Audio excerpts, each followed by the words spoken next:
কাঠির রান্না। তো আবার নিয়ে চলে এলাম আপনাদের জন্য নতুন একটা ভিডিও। আজ আমি বানাবো আলু পোস্ত। তো ভিডিও শুরু করার আগে চ্যানেলে নতুন হলে চ্যানেলটা অবশ্যই সাবস্ক্রাইব করে নেবেন, আর ভিডিওটা ভালো লেগে থাকলে লাইক কমেন্ট শেয়ার করবেন। তো আলু পোস্ত বানানোর জন্য এখানে আলুগুলো এই যে ছোট ছোট করে কেটে ধুয়ে পরিষ্কার করে রেখেছি। আর এদিকে আমি 2 চামচ পোস্ত আর একটা শুকনো লঙ্কা একটু জল দিয়ে ভিজিয়ে রেখেছি। 20 মিনিট মতো এটা ভেজানো আছে। এবার এটা ভালো করে একটা মিহি পেস্ট বানিয়ে নেব। আর এদিকে আমি কড়াই বসিয়ে কড়াইয়ে পরিমাণ মতো সর্ষের তেল দিয়ে দিয়েছি। এবার তেলটা ভালোভাবে গরম করে নেব। এখানে আমি ফোড়নের জন্য দিয়ে দিচ্ছি সামান্য একটু কালো জিরে। এবার কালো জিরেটা দিয়ে হালকা একটু ভেজে নিচ্ছি। কালো জিরেটা দিয়ে বেশ কিছুক্ষণ এটাকে ভালো করে ভেজে নিয়েছি। এবার এর মধ্যে এই যে কেটে রাখা আলুটা দিয়ে দিচ্ছি।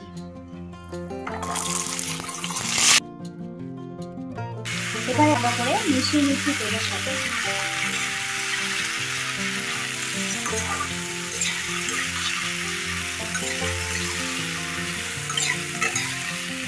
আপনারা চাইলে এর মধ্যে পেঁয়াজ কুচি দিতে পারেন। এবার এটা ঢাকা দিয়ে বেশ কিছুক্ষণ ধরে এটা ভাজবো। এই পোস্তটা ছাঁকনি দিয়ে ভালো করে ছেঁকে নিয়েছি। এটা মিক্সার জারের মধ্যে দিয়ে দিচ্ছি। এই যে মিক্সার জারের মধ্যে পোস্ত আর শুকনো লঙ্কাটা দিয়ে দিয়েছি। এবার এর মধ্যে সামান্য একটু জল দিয়ে দিচ্ছি। সামান্য একটু জল মিশিয়ে নিয়েছি। এবারে ঢাকনাটা বন্ধ করে একটা মিহি পেস্ট বানিয়ে নেব। যে পোস্তটা ভালো করে এটা একটা মিহি পেস্ট বানিয়ে নিই। আলুটা 5 মিনিট ধরে ঢাকা দিয়ে রেখেছিলাম। এবার ঢাকনা খুলে দেখছি। আবারও আলুটাকে আমি ভালো করে নেড়ে দিচ্ছি।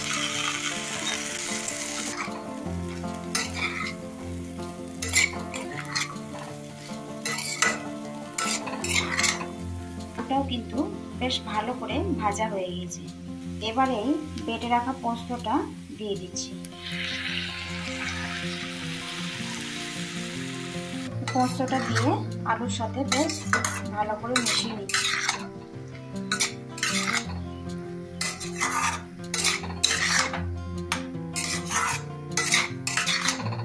পোস্তটা বেশ আলুর সাথে ভালো করে মিশিয়ে নিয়েছি। এই জারের মধ্যে সামান্য একটু জল দিয়ে ভালো করে জারটা ধুয়ে নিচ্ছি। এবার এই যে জারটা জল দিয়ে ধুয়ে নিয়েছি, জলটা দিয়ে দিচ্ছি। আলুটা সেদ্ধ হতে আরো একটু জল লাগবে, আরো একটু জল দিয়ে দিলাম। এবার সমস্ত কিছু ভালো করে মিশিয়ে নিচ্ছি।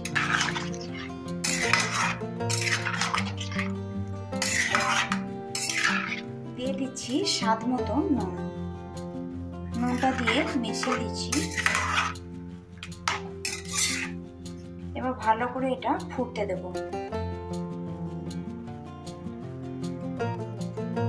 ঝোল বেশ ভালো করে ফুটে গিয়েছে। এবার এটা ঢাকা দিয়ে আলু ভালো করে সেদ্ধ হতে দেব। তো 5 মিনিট মতো এটা ঢাকা দিয়ে রেখেছিলাম সেদ্ধ হওয়ার জন্য। এখন ঢাকনা খুলে একটু নেড়ে দেব।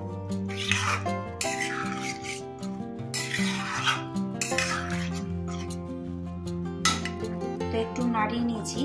আবার এটা ঢেকে আলুটা সেদ্ধ হতে দেবো।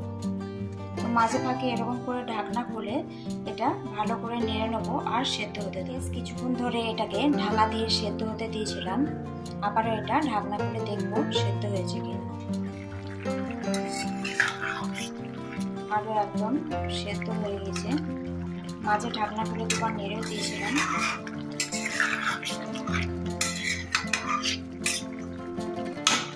আলু একদম সেদ্ধ হয়ে গেছে। এবার দিয়ে দিচ্ছি একটা কাঁচা লঙ্কা, আর সবার শেষে দিয়ে দিচ্ছি একটু সর্ষে তেল ছড়িয়ে দিচ্ছি।